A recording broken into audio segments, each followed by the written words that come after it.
In this tutorial, I'm going to use a severely wind-shaken video to demonstrate light curve extraction with standard fixed-size circular sampling masks versus a sampling mask computed from the image.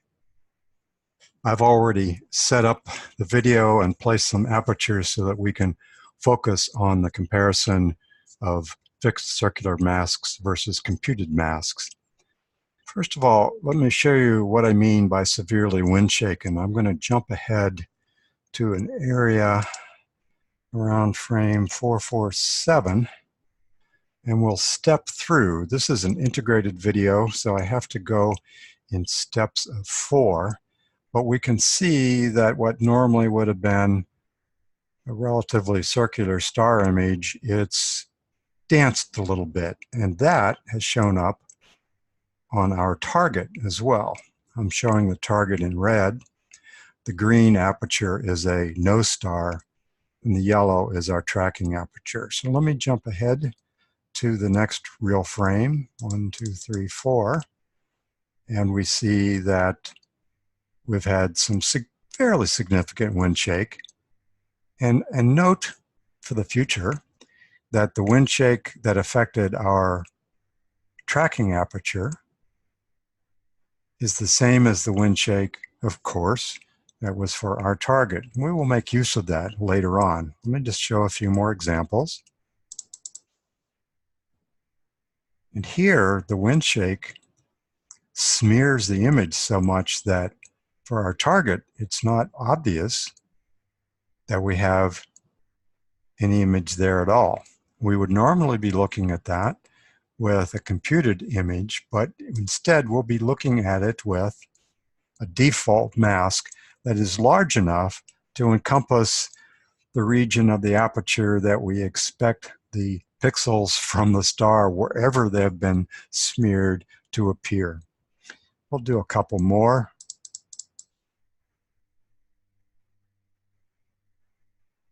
Couple more.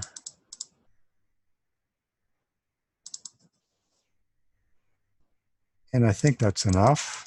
I think you can get the idea that this video has been pretty severely wind shaken. So I'm going to return to our starting position. I'm going to clear our data, and we'll run an analysis. This won't take too long, just so you can see what the tracking looks like. I'm going to zoom out completely, and you can see that in addition to the wind shake, it's dancing pretty significantly on the image as well. So it's a test of tracking that we're watching as well. Let me zoom in again.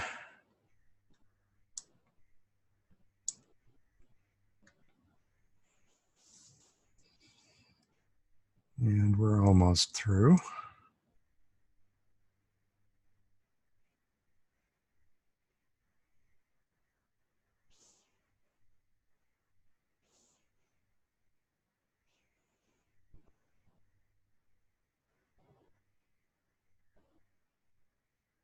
There we go. So I just want to remind you that this is the default mask that we're using for our two apertures, the no star aperture here and the target aperture here. So let's see what our plot looks like. We'll just look at the composite. The target is in red, and the no star was in blue. And we can see that there's a difference between the two, but it's not great. I'm going to get rid of these. Later I will bring this back in a picture that shows a side-by-side comparison with the video, the light curve extraction we're going to perform now. So I'm going to return to the mark, and I'm going to change from using this as the default mask to what we call using the yellow mask as default. So this is the yellow mask, and we're now going to apply that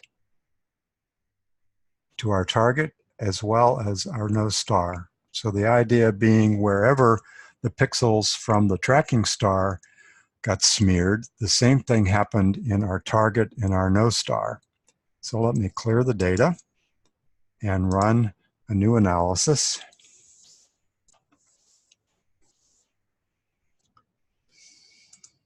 We can do a zoom out to see what the what it looks like in real time.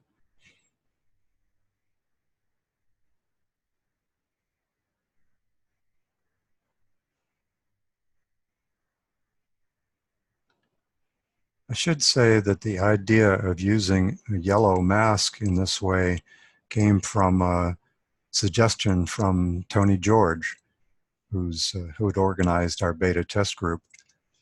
It demonstrates the value of a beta test group.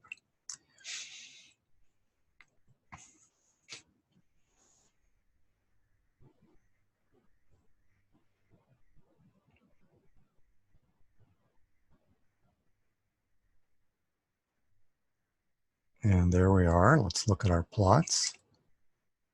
And now we see that our no star, which is in blue, is very clearly distinguished from the target star.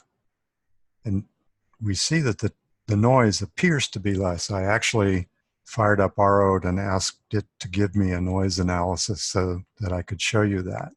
So let me get rid of these and bring up the side-by-side comparison.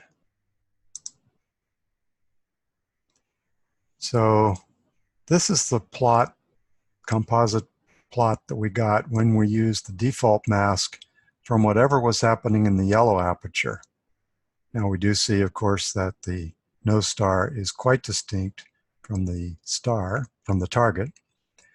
And the noise sigma of the red curve, our target curve, was 132 counts. And if we look over on the more standard way, the way you would probably run this in PyMovie, you'd put a big circular mask to gather all the light. And what happens is that it becomes more difficult to distinguish the no star curve from the target curve, and we get more noise in the target light curve. And that's the end of this video.